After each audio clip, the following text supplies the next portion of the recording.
COVID-19 has hit the planet like a meteor.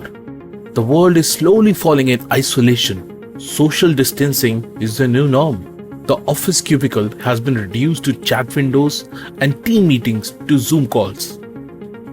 Official decorum has been replaced by self-motivation to work with same efficiency.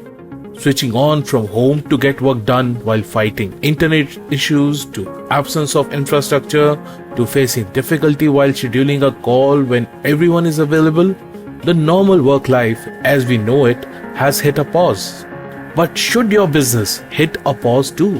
While you are keeping safe at your home, does it mean your productivity suffers while incurring business losses? Well, most think this is the way to go. It is the new normal, and accept it with a pinch of salt. We at JetFerry.ai don't think it is necessary to get burned at all. Despite maintaining the necessary isolations, it is pretty much work as usual for us. No hiccup in our insight deliveries, BIS continuity designed from the core as our AI engine extracts all our insights, no manual dependencies.